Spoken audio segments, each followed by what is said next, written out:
Praise be Jesus Christ and Mary Immaculate. Welcome to this 29th Sunday in Ordinary Time. We're going to read from the Gospel of Mark, chapter 10, verses 35 to 40. There are some clear lessons in this Gospel. Jesus continues to teach us about discipleship and true discipleship. And today he makes a difference between accompanying Jesus, being part of the group of Jesus, and truly following Jesus. It's not enough to walk alongside of him if we don't actually adhere to his teaching in every way. The disciples James and John make it very clear today that it's not enough for them to accompany Jesus. They have to actually follow Jesus. In addition to their ambition of power, James and John's request reveal a misunderstanding of the mission of Jesus. By asking to sit next to Jesus in his kingdom, they seek the authority of a teacher, wanting to lead others in their very limited nationalistic view of the kingdom of God.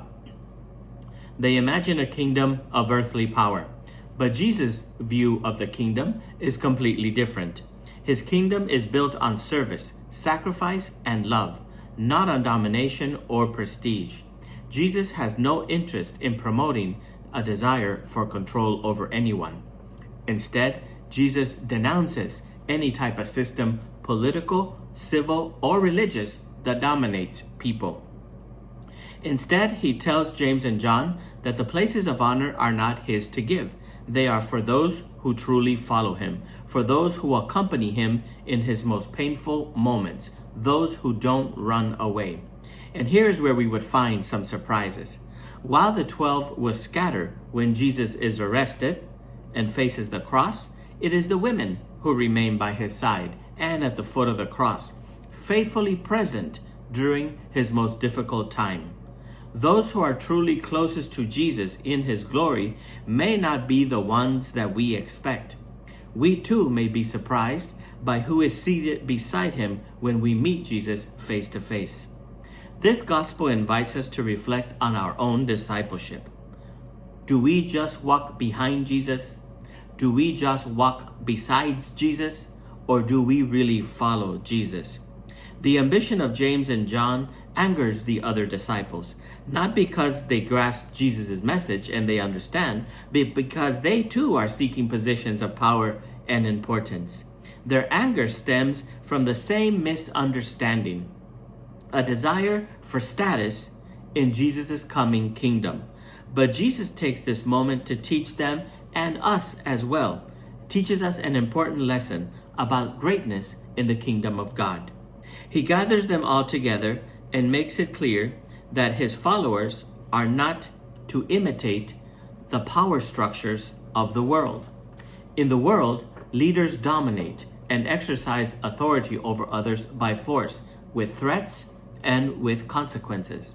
But Jesus flips this model upside down, saying, "Whoever wants to be great among you must be your servant, and whoever wants to be first must be the slave of all."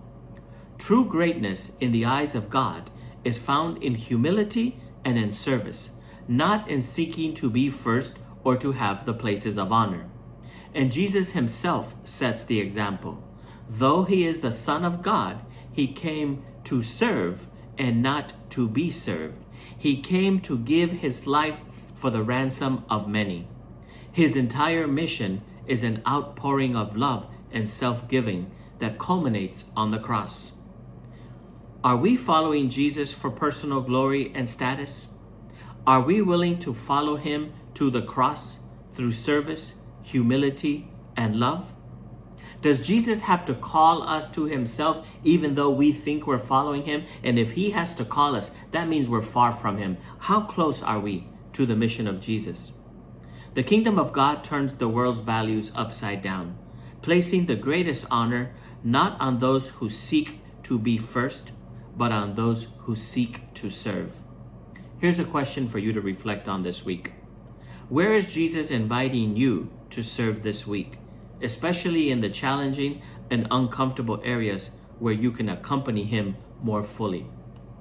Are you just close to Jesus, or are you following Jesus? God bless you.